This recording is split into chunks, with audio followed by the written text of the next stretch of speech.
발급 금지 업종이다라는 건 매입자가 세금 계산서 주세요라고 요구해도 주지 말란 얘기예요. 왜 그런지 설명해 볼게요. 여러분들 입장권 발행하는 사업이 뭐죠? 대표적인 게? 그렇죠. 놀이동산 또. 그렇죠. 영화가 대표적이죠. 여러분. 뮤지컬 같은 거. 입장권? 입장권이랑 좀 그렇긴 하다. 그죠? 입장권 좀 그렇네. 생각해보니까. 영화관하고 놀이동산이죠. 자, 만약에 사업자분이요. 놀이동산 가신 거예요. 그 바이킹 타러 가신 거예요. 바이킹 사러 가신 거예요. 그럼 타러 가신 거죠. 그럼 업무와 관련이 없어요. 맞죠? 그 다음에 자 사장님이요. 자 영화관 가셨대요. 그거 요즘 괜찮은 영화 뭐 있어요?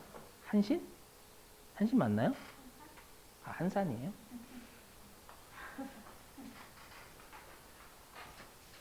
무시하지 말아요, 여러분들. 한신은 뭐야? 한신 그거 아니야? 그죠? 그 초한지잖아. 죄송해요. 삼국지 초한지 많이 해가지고. 한산이 그죠? 한산도 대첩이니까. 이거 녹화되고 있는데? 근데 조회수가 없어. 괜찮아. 그래서 너무 슬프다. 그죠? 사람들이 저 사람 실수 많이 이래야 되는데 조회수가 없어가지고 아무도 공감 안 하는. 자 뭐냐면 이번 한산을 보러 갔어요. 그거 여러분들 영화 사업하러 간 거예요? 영화 보러 간 거예요? 그렇죠. 영화 보러 간 거죠. 그 말은 업무와 관련이 없는 업종이다. 이 업종한테 입장권을 사면 이해되세요? 또는 목욕, 이발, 미용. 자 사장님이 목욕탕 가셨대요. 그 목욕하러 가신 거예요? 목욕 사업하러 가신 거예요? 저 일반적으로 목욕하러 가신 거죠. 이해되시겠어요? 그다음에 미용실 가셨대요. 미용 사업하러 가신 거예요? 머리 자르러 가신 거예요? 그만할게요. 머리 자르러 가신 거죠. 네. 닥치고 그냥 빨리 하자. 빨리 해 이거였는데 방금 암묵적인 그 소리가 들렸어요. 이게 뭐냐면 그래서 자신의 욕구 충족이거나 업무 관련 없어요. 그러면 매입세 불공제 받아야죠. 매입자는. 이해되죠? 세금세 주지 말라는 거예요. 그래서 요런 업종한테 우리가 신용카드 같은 거 받잖아요. 그럼 매입세 불공제예요. 대신에 감가상각 자산을 사면 괜찮아요. 그러면 감가상각 자산 산다는 건 뭐야? 사업하러 간 거 정말로. 바이킹 사러 갔어. 아니 끝까지 무시, 개무시. 네, 무시. 죄송해요. 방금 건 그냥 개무시. 자, 그 다음에 여객운송업이에요. 우리 과세가 되는 여객운송업에 KTX, 뭐 전세버스, 뭐 우리가 비행기 이런 것들이 있었죠. 맞죠? 걔네들도 영수증 발급해. 세금계에서 발급 금지 업종이에요. 그죠? 왜냐? 마찬가지 우리 비영업용 소형 승용차하고 취지가 똑같아요. 비행기를 타고 제주도 갔어요. 출장. 출장 갔어요. 업무와 관련? 있죠? 근데 제주도를 내가 왜 갔냐면 돌 하르방 보려고. 받아들여요, 여러분들. 업무와 관련이 없죠. 그걸 세무서 갈 길이 없다라는 거예요. 아시죠? 그래서 여객 운송업에서 여러분 내가 운송료 지급하잖아요. 매입세 부담해도 매입세 공제가 안 돼요. 되셨어요? 다만 전세버스 운송업은 세금계산서 발급 금지 업종이 또 예외죠. 예외라는 거 세금계산서 발급 해야 하고 발급해야 되고 매입세 공제가 전세버스 운송은 된다라는 거예요. 왜냐면 전세버스 여러분들 업무 관련이 있죠. 일반적으로 복리후생하고 다 연결돼 있잖아요. 이해되시겠어요? 그러니까 어떻게 외우시면 되냐면 전세버스 제외한 나머지는 여객운송업은 우리가 매입세 공제가 안 된다 이렇게 생각하시면 되겠죠, 여러분들이. 자, 그 다음에 동그라미 4번 이미 했죠. 간주임대료 아까 했었고 동그라미 5번도 이미 했죠. 영세율은 세금계산서 발급 의무면제. 맞죠? 왜냐 외국 사업자와의 거래니까. 근데 내국 신용장이나 이런 국내 거래는 영세율이라고 하더라도 한국놈이래. 네, 한국 사람들끼리니까 영세율 세금계에서 발급해야 된다. 그죠? 되셨죠? 자, 이제 여기를 좀 시험에 내더라고요. 최근 들어서 여기 진짜 압도적으로 좀 많이 내고 있어요. 여기 과세 표준과 납부세.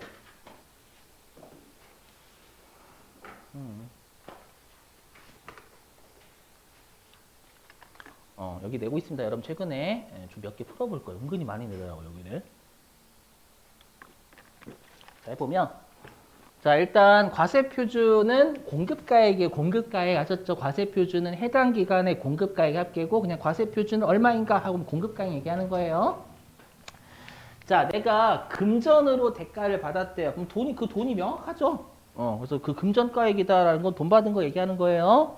근데 내가 만약에 물건을 팔았는데 상대방한테 물건을 받았대요. 뭐 그럴 수도 있겠지, 여러분들. 맞죠? 그래서 금전 이외의 대가를 받으면 그 물건의 시가로 봐요, 여러분. 공급가액을. 아셨죠? 근데 조심하실 건 내가 공급한이에요. 상대방으로부터 받은 게 아니라 조심하셔야 돼요. 왜냐하면 우리가 부가가치세는 정확하게 공급이라는 말의 핵심이잖아요. 맞죠? 공급이 공급받은이 아니라 공급한. 알죠? 내가 공급한 재화나 용역의 시가. 이거 최근에 어떻게 장난치냐면 공급받은 이렇게 장난쳤어 최근에. 쓰레기죠. 조심. 내가 공급한 인도한 게 핵심. 인도한 건 나잖아요. 공급이라는 게 인도나 처분이고 인도하고 처분 내가 하는 거예요. 아셨죠? 조심. 자, 그 다음에 특수관계자에게 부당하게 낮은 대가를 받은 경우 우리 특수관계자와의 거래는 시가로 봐요. 아시죠? 시가대로 거래를 해야 돼요. 그래서 낮은 대가를 받으면 자기가 공급한 시가. 아시죠? 이렇게. 자, 그 다음에 여기는 여러분들 그거 따라가시면 공급시기 따라가시면 돼요. 우리 아까 외상 판매나 할부 판매는 공급시기가 인도일 또는 이용 가능하게 되는 때였죠. 그죠? 그 말은 금액으로 따지면 그날 다 때려버리겠다라는 거예요. 이해되죠? 그래서 여기 총가액, 공급한 재화의 총가액이 공급가액이다. 공급시기가 딱 한 번이니까. 되세요? 그 다음에 아까 했던 여기 장기할부, 중간지급조건부, 완성도 기준은 대가의 각 부분을 받기로 한 때였죠. 그러면 때릴 금액은 받기로 한 그 금액을 나누어서 때리는 거예요. 되세요? 그래서 받기로 한 대가의 각 부분. 한국말이 어려워요. 어려운 그러니까 받기로 할 때마다 공급식이라는 건 받기로 한 금액만큼 때리겠다는 거 나누어서. 그렇죠?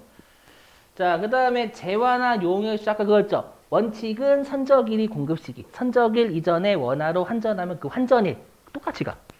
원칙은 선적일의 환율. 여기는 금액이 공급시기 아니라 공급시기가 선적일이 원칙이니까 선적일의 환율. 근데 선적일 이전에 원화로 환전하면 환전한 날이었죠. 그럼 반대로 선적일 이전에 원화로 환전하면 환전한 금액. 엄밀히 환전한 날의 환율이 되겠죠. 엄밀히 얘기하면 환전한 날의 환율 곱해서 환가했을 거니까. 되세요? 자, 그 다음에 수입하는 재화. 여러분들 여기 관세, 과세 가격은 뭐냐면 관세를 물릴 때 그 물건 가격 얘기해요. 그러니까 여러분들이 만약에 말이 참 더러운데 만약에 샤넬 가방을 수입하셨다라고 하면 관세가 예를 들어서 50만 원 했대요. 그럼 50만 원을 세관장이 부과하기에 물건 금액이 있겠죠. 그걸 우리가 관세, 과세 가격이라고 불러요. 이해되세요, 조선말? 자, 거기에다가 개별 소비세도 낼 수 있어. 사치품이기 때문에. 되시겠죠? 거기다 농어촌 특별세라는 것도 낼 수도 있고요. 자, 그 다음에 이것도 좀 내요. 부가가치세가 포함되어 있는지가 불분명하대요. 그러면 그냥 부가가치세가 있는 것으로 봐요.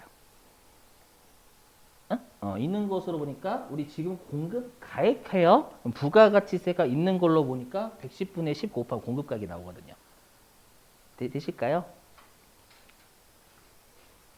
요거 110분의 10 곱하면 여러분들 공급가액 나와요. 부가가치세가 포함되는지 불분명한 부가세 포함되어 있는 것으로 보거든요. 그렇죠? 포함되어 있으면 110분의 10 곱하면 여러분들 공급가액이 추려져요. 넘어가요. 자, 그럼 얘랑 관련된 문제 좀 풀어볼게요. 워낙 많이 나와가지고 얘도.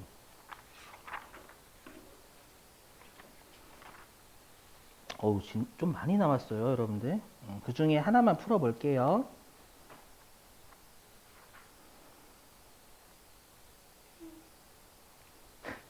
괜찮으시죠? 자, 어디냐면은요. 이건 좀 어려운데. 어딨냐? 96, 13.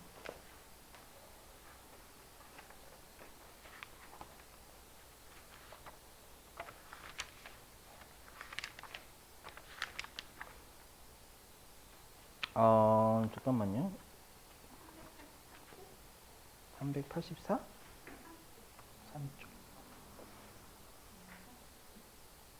3쪽. 요거 아니, 요건 나중에 풀 거. 95에. 14번.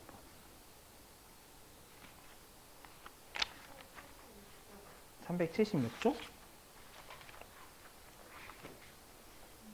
요거 아까 했던 거 아니에요? 이건 아니고,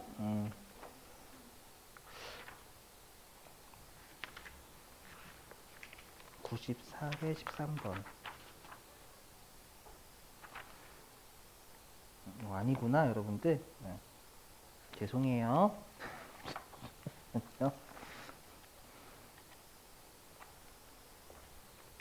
98회 15번. 98회 15번.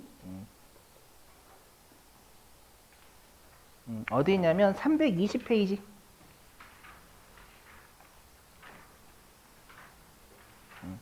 자, 320페이지.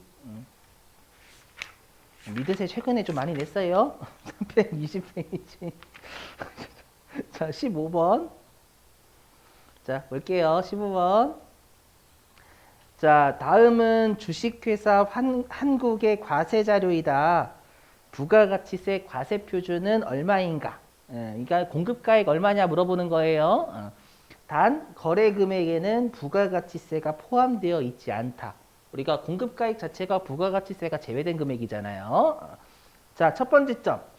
자, 외산 판매한 금액이 200만 원이대요. 이 공급가액 맞아요?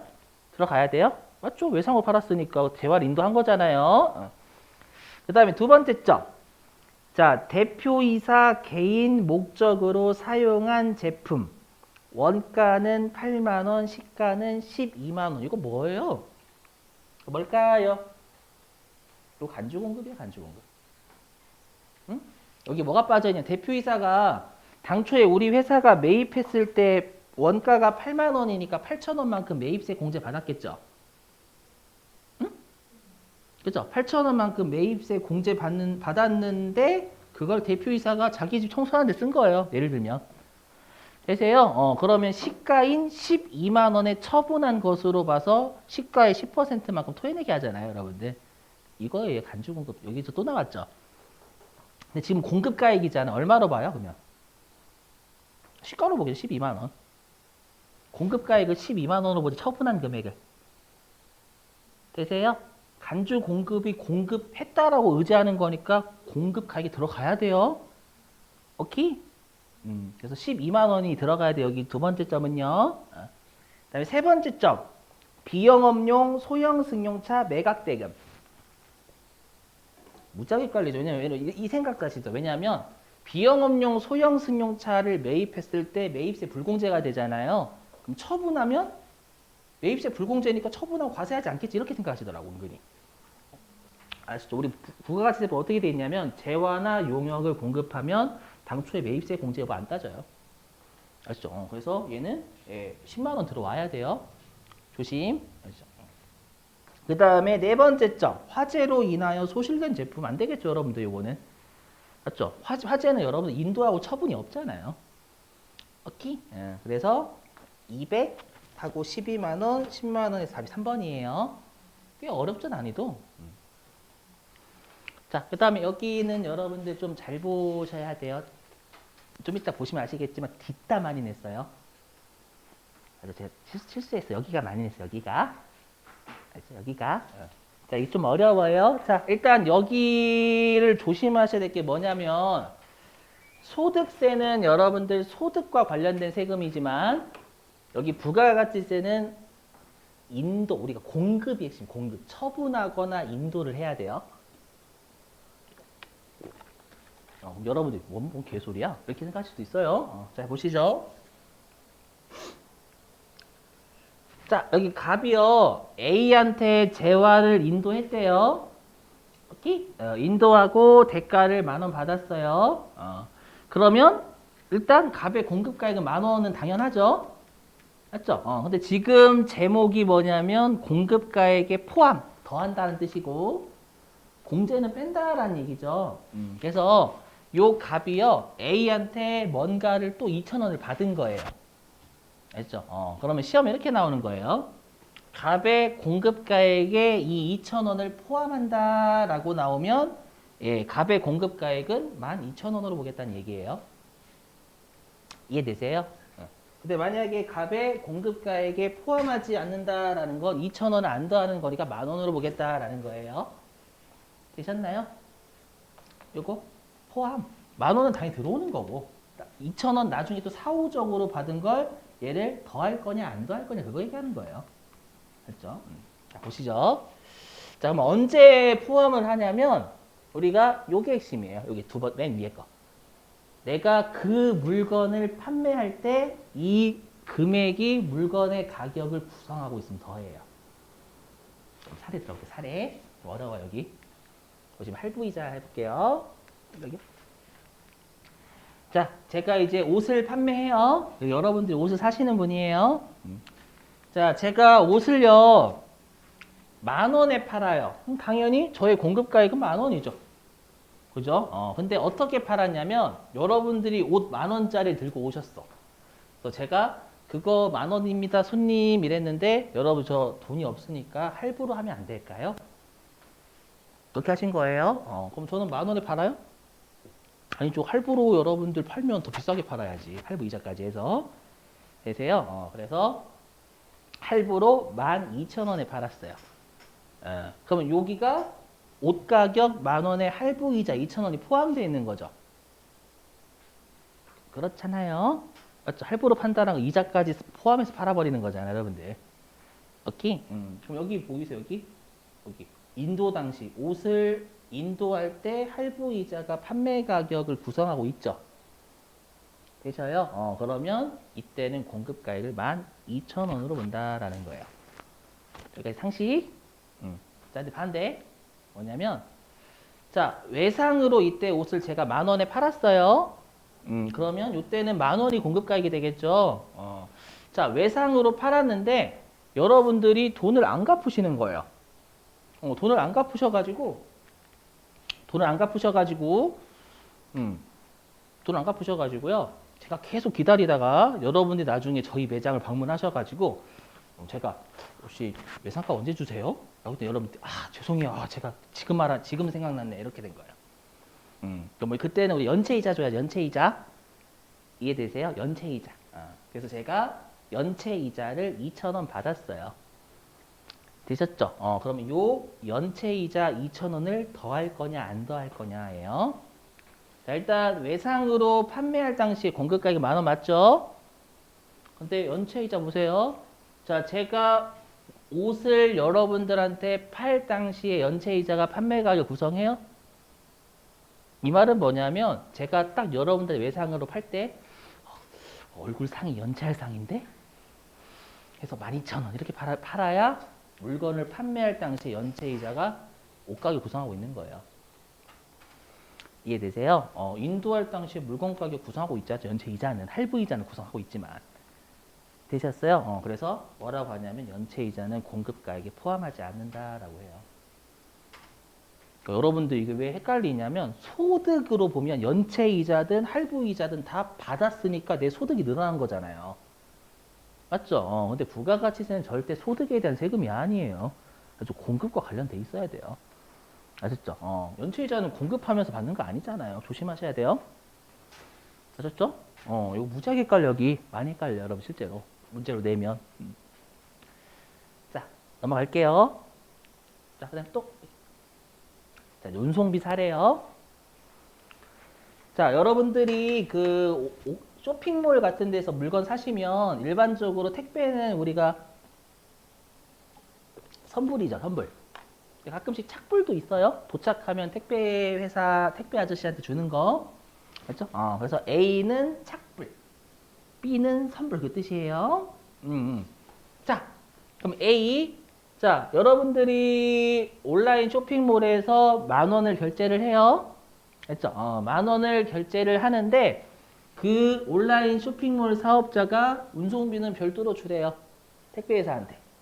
그러면 그 쇼핑몰 사업자는 인도 당시에 이 운송비가 옷 가격에 포함되어 있지 않죠. 그렇죠? 그러면 요 A는 공급가격이 10,000원인 거예요. 되셔요? 근데 B는 옷을 팔 때 그냥 옷 가격 12,000원 이렇게 잡죠. 그럼 인도할 당시에 이 운송비가 옷 가격 구성하고 있잖아요. 그러면 이때는 2,000원 더 하는 거예요. 되시겠나요? 무슨 말인지? 이렇게. 자, 이제는 반대. 지금은 수령했죠? 자, 이제는 지급이에요. 반대로. 그래서 당초에 요 각각의 사례예요. 자, 얘는 갑이 A한테 물건을 인도하고 10,000원 받았어요. 10,000원은 갑의 공급가격이 맞아요. 나중에 갑이 A한테 2,000원 줬네? 이럴 수도 있잖아요, 여러분들. 그죠? 좀 이따 그 사례 설명할게요. 그러면 갑의 공급가액에서 2,000원을 빼면 8,000원을 갑의 공급가액에 보는 거고요. 맞죠? 빼지 않으면 갑의 공급가액은 10,000원인 거예요. 조선말 이해되시겠어요? 사례 들어볼게요. 자, 매출 애누리, 매출 환입, 매출 할인 이거 어떻게 했어요? 매출액에서 뺐죠? 그럼 얘는 공제해요. 요거는 굳이 안 띄울게요, 여러분들. 그렇죠? 넘어가고. 자, 그 다음에 여기 할게 이제 한꺼번에. 좀 참으세요, 여러분. 여기가 원래 그래야 이쪽이. 세법할 때 좀 약간 제 자괴감 느끼면서 달래면서 진짜로 달래면서 막 이렇게 몸 이렇게 꿇고 쉬거든. 그죠? 자, 일단 공급가액에 포함하는 거 이미 했죠. 할부 판매 이자 상당액, 그 다음에 대가 일부분으로 받는 애들 다 공급가액에 포함되어 있는 거죠. 인도 당시에 물건가액 구성하고 있는 거. 자, 그 다음에 공급가액에 포함하지 않는 건 더하지 않는 놈. 딱 이거 하나 있죠. 연체이자. 그렇죠? 나머지 떠들어 볼게요. 자, 이 네 번째 점이에요. 네 번째 점. 해볼게요. 자, 제가 여러분들한테 뭐를 납품하냐면 여러분들이 어디라고 할까? 여러분들이 그 술집 사장님 아셨죠? 제가 여러분들한테 술을 납품하는 업체예요. 아셨죠?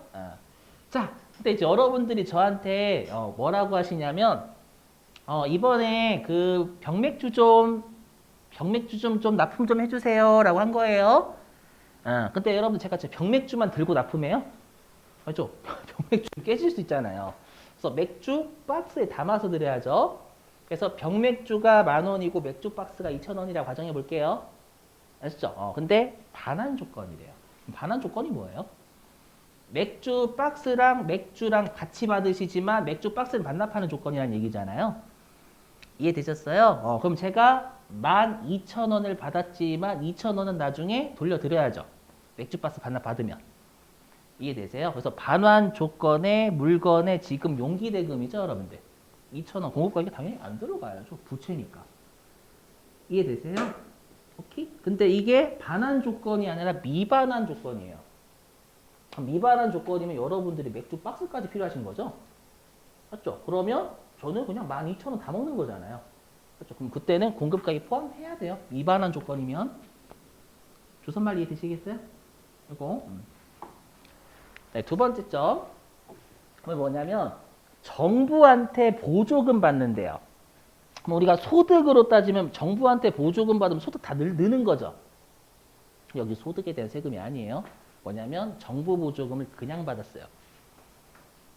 공급과 무관하죠. 인도하고 처분한 게 아니라 그냥 받은 거잖아요. 그래서 정부한테 보조금 받은 거 공급가에 포함하지 않아요. 단 정부한테 처분하고 받으면 그 공급가에 들어가요. 처분하고 받은 거니까. 되시겠어요? 그것도 한번 낸 적 있어요. 오케이? 자, 그 다음에 위에 거. 자, 뭐냐면, 자, 제가 이제 여러분들이 아까 술집 사장님이었잖아요. 제가 이제 여러분들한테 뭐를 납품하냐면 음료수를 납품해요. 같이 납품해야지, 음료수도. 맞죠?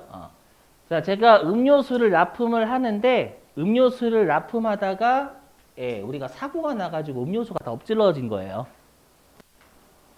그러면 이거는 여러분들한테 제가 인도를 못했죠. 그죠, 여기 있죠? 그래서 공급받는 자 여러분들한테 도달하기 전에 파손된 거잖아요. 그럼 당연히 저희 공급가액을 구성하지 않겠죠? 이해되세요? 근데 반대로 얘기하면 만약에 제가 여러분들의 음료수 넘겼는데 여러분들이 음료수를 들고 가시다가 깨트려 버렸네? 또는 엎질러 버리셨네? 그러면 그때는 여러분들 인도가 일어났죠? 그리고 훼손된 거잖아요. 그러면 그때는 저의 공급가액은 10,000원이 되는 거예요. 이해돼서 인도가 일어났으니까. 그래서 부가가치세는 항상 핵심이 우리가 뭐냐면 인도하고 처분의 핵심이에요. 소득이 핵심이 아니라. 되셨어요? 이렇게? 자, 그 다음에 여기 잘 보셔야 돼요. 여기 공급가액에서 차감하지 않는 거. 자, 여기 대손금 있죠, 여러분들. 대손금은 뭐냐면, 다시 해보실게요. 제가 만약에 물건을 10,000원에 팔았어요. 외상으로. 아시죠? 일단 여기다 그려볼까요? 뭐냐면,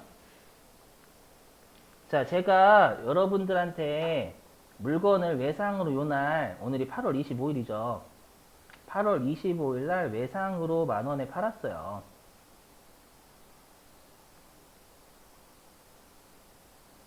그럼 당연히 부가가치세 1,000원도 못 받았겠지. 되셔요? 여기까지는? 오케이? 그러면 제가 부가가치세 1,000원 못 받았으니까 제가 세무서에 부가가치 안 내도 될까요? 내야 돼요. 재화나 용역 공급하잖아요. 재화나 용역을 공급하면 무조건 10% 내야 돼요. 그래서 일단 제 돈으로 됩니다. 되셨죠? 그래서 10월 25일 날 매출세액 1,000원 납부하는 거예요. 이해됐어요? 일단 내 돈으로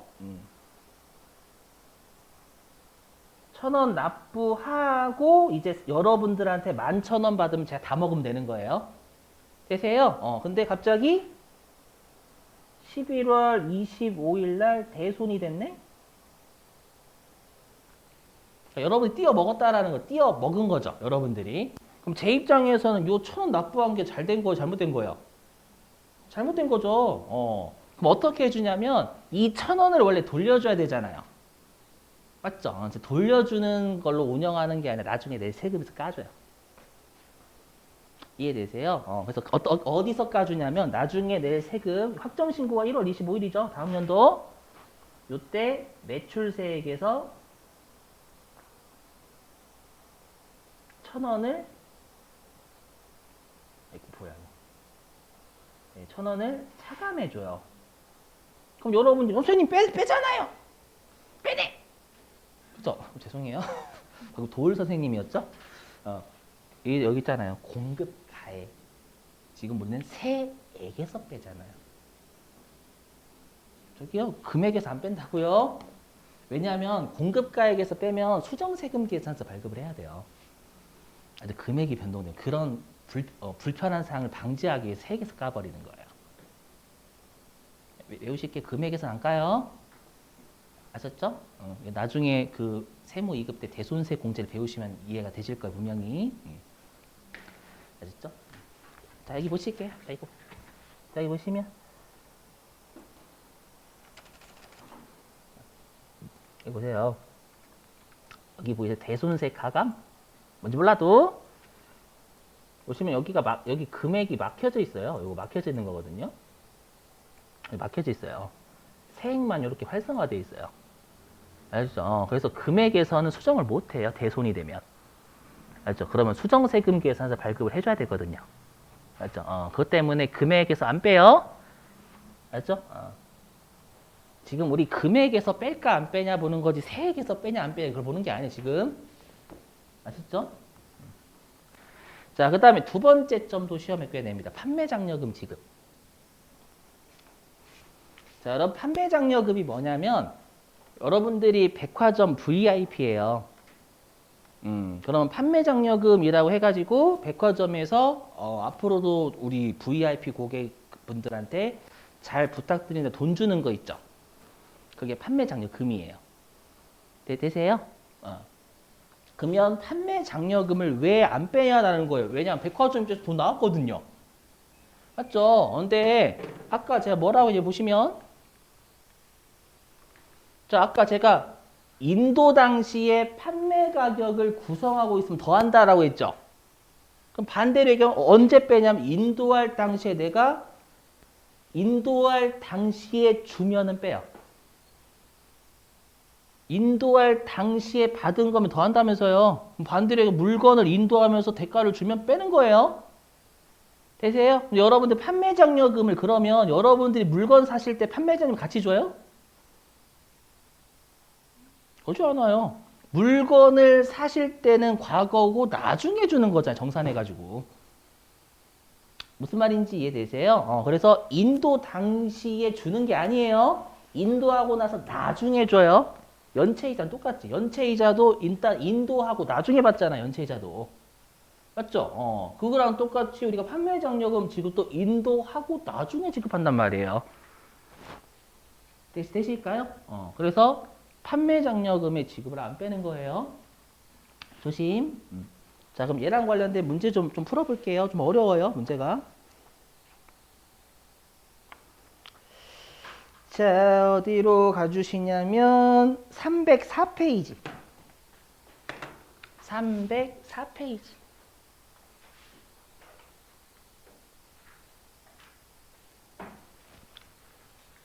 네, 304페이지에 14번. 304페이지에 14번. 자, 문제 읽어볼게요. 14번. 자, 다음 중 부가가치세 과세표준에 대한 설명으로 옳지 않은 것은 자, 동그라미 1번. 대손금은 과세표준에서 공제하지 않는데요.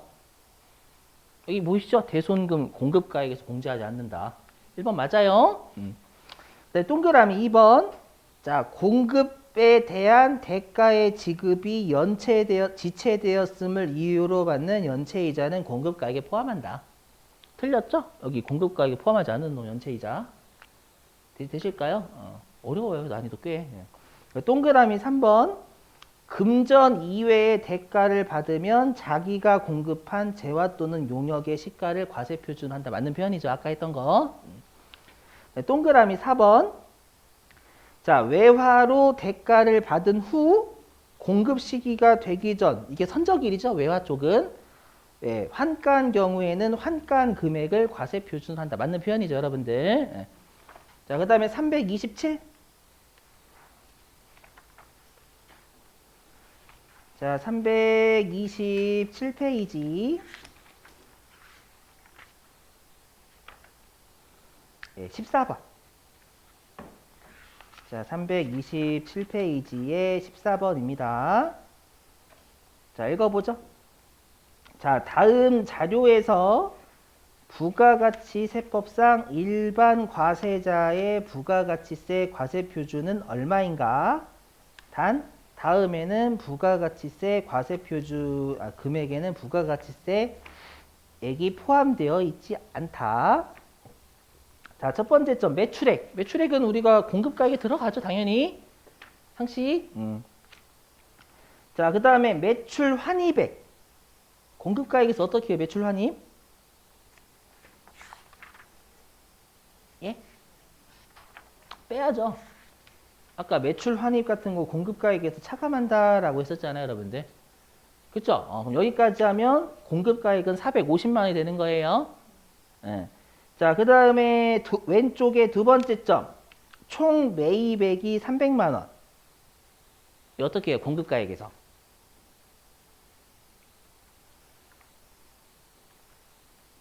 얘는 고려사항이 아니에요, 여러분들. 공급가액이니까 매입액은 함정이에요, 함정. 공급가액은 여러분들 매출한 금액 얘기하는 거잖아요. 요따구 준다니까요, 여러분들. 어렵죠? 조심하시고.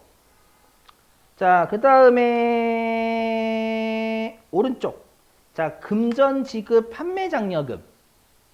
요거 빼요, 안 빼요? 보죠, 아까 안 뺀다면서요. 안 빼니까 예, 답은 1번이에요. 만약에 여러분들이 잘못 알고 계시면 답 2번으로 하는 경우도 있어요. 왜냐면 판매 장려금 빼시는 분들 계시거든요, 실제로. 빼면 안 돼요. 되실까요? 마지막 383. 383페이지. 383페이지.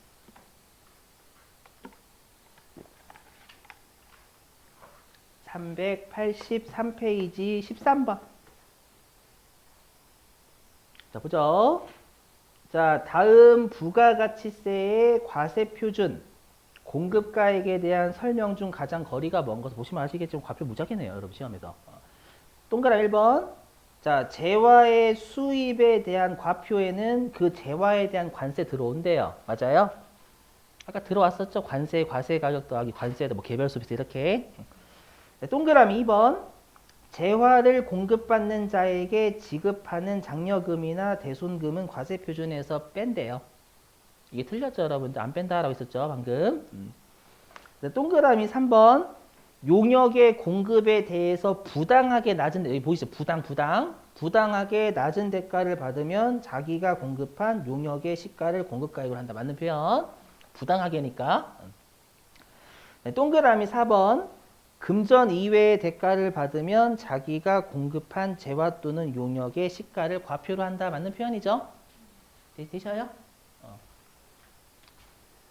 자, 보시면 아시겠지만 여기